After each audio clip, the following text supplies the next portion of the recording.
Baiklah, kami dari kelompok 1 ingin mempresentasikan diskusi kami walaupun lewat online. Baiklah, selanjutnya saya sebagai Muhalik sebagai moderator dan Andriani sebagai penjelas materi dengan saudari Ida. Baiklah,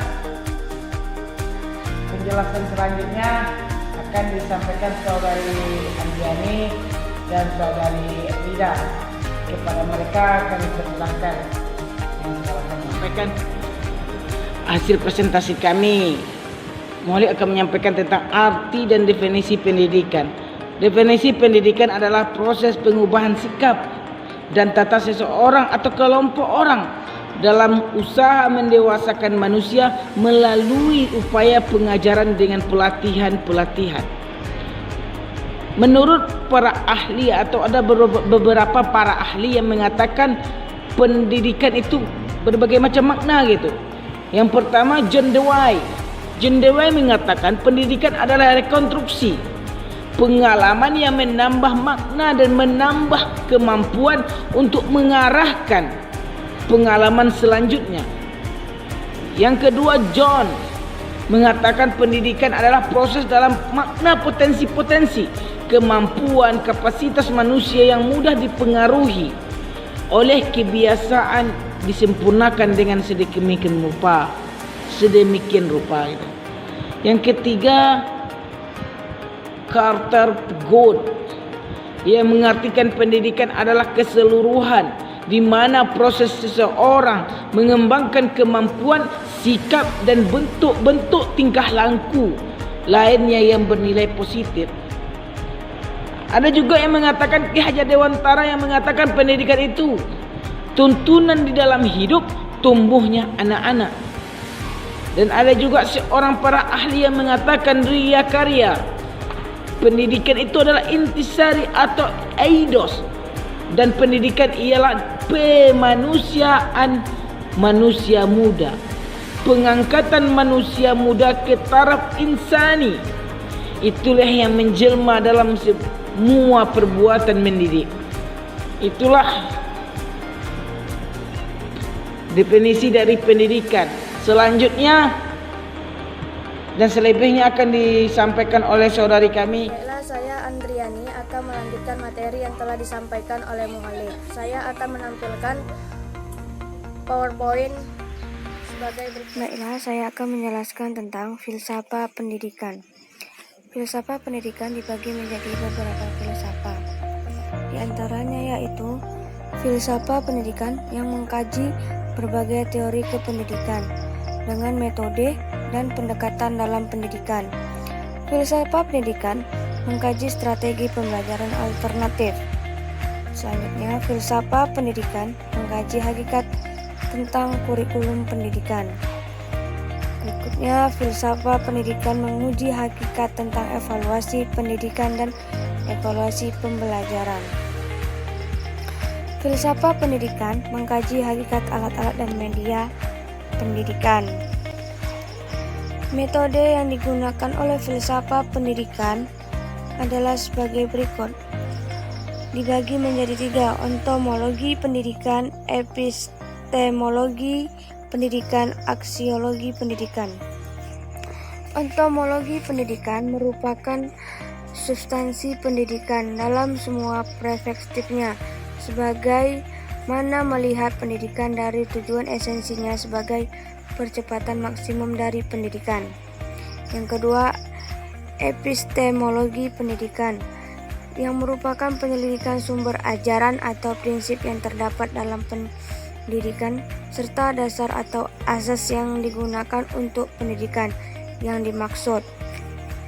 Yang ketiga, aksiologi pendidikan. Aksiologi pendidikan merupakan penyelidikan yang mengenal kegunaan fundamental dalam pendidikan, baik secara jasmani maupun rohani. Dampak pendidikan secara fungsional terdapat kehidupan pada manusia terhadap akal dan hati semua anak didik.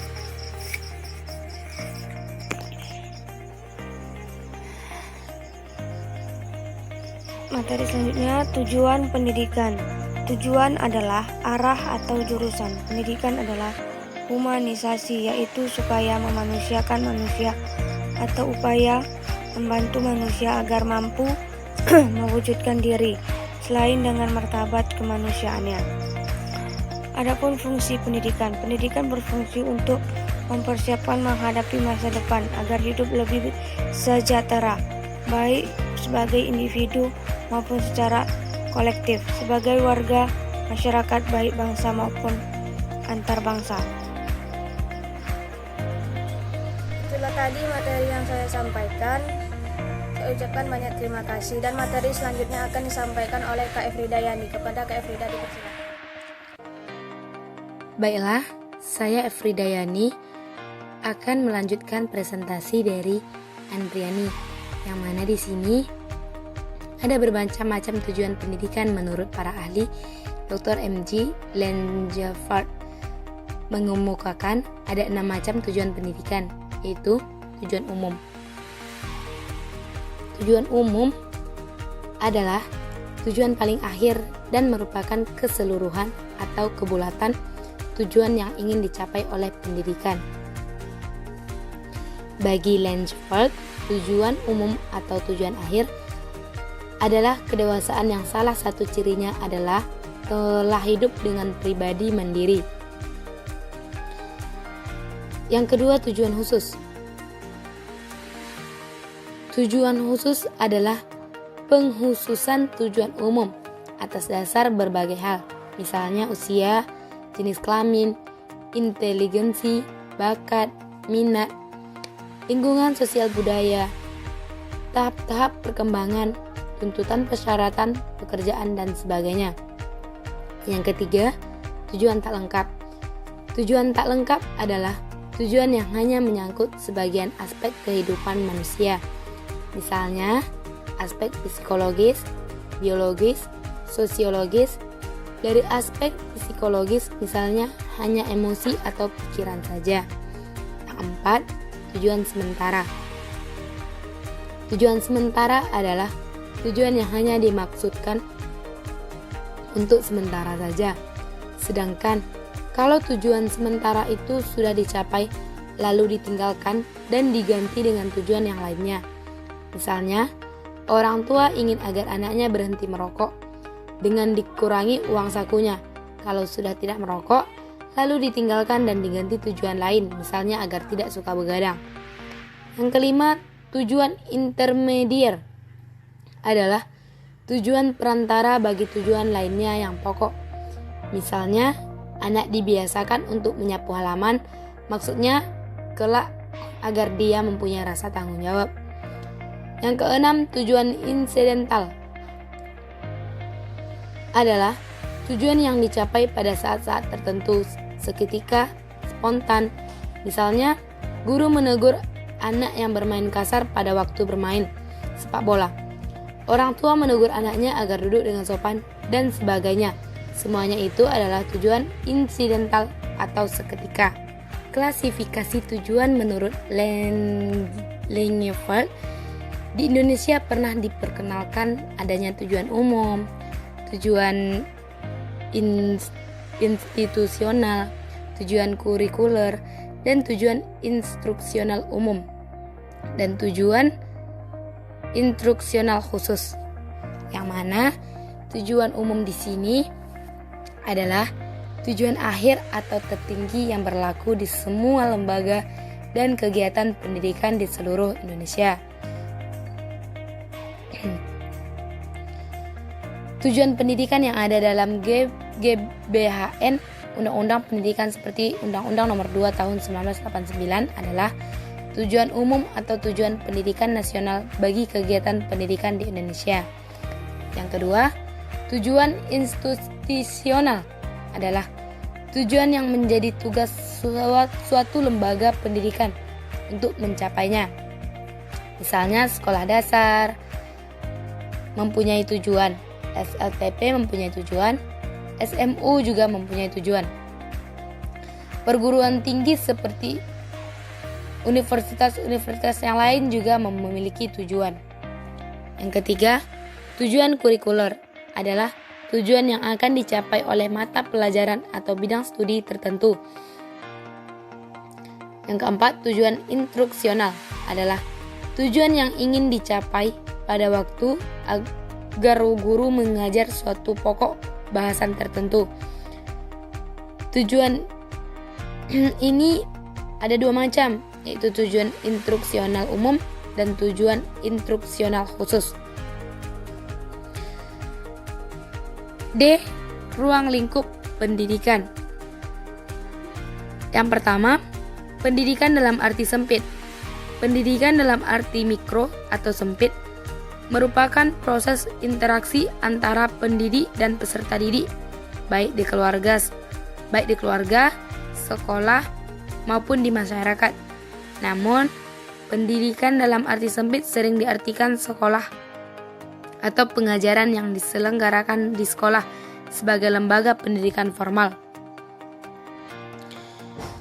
Tujuan pendidikan dalam arti sempit ditentukan oleh pihak luar individu peserta didik. Sebagaimana kita maklumi, tujuan pendidikan suatu sekolah atau tujuan pendidikan suatu kegiatan belajar mengajar di sekolah tidak dirumuskan dan ditetapkan oleh para siswanya.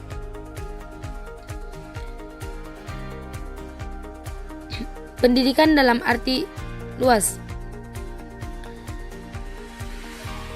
Pendidikan dalam arti makro atau luas adalah proses interaksi antara manusia sebagai individu, pribadi, dan lingkungan alam semesta, lingkungan sosial masyarakat, sosial ekonomi, sosial politik, dan sosial budaya. Tujuan pendidikan dengan tujuan hidup individu tidak ditentukan oleh orang lain. Pendidikan berlangsung kapanpun, artinya berlangsung sepanjang hayat. Karena itu pendidikan berlangsung dalam konteks hubungan individu yang bersifat multidimensi, baik dalam hubungan individu dengan Tuhannya, sesama manusia, alam, bahkan dengan dirinya sendiri.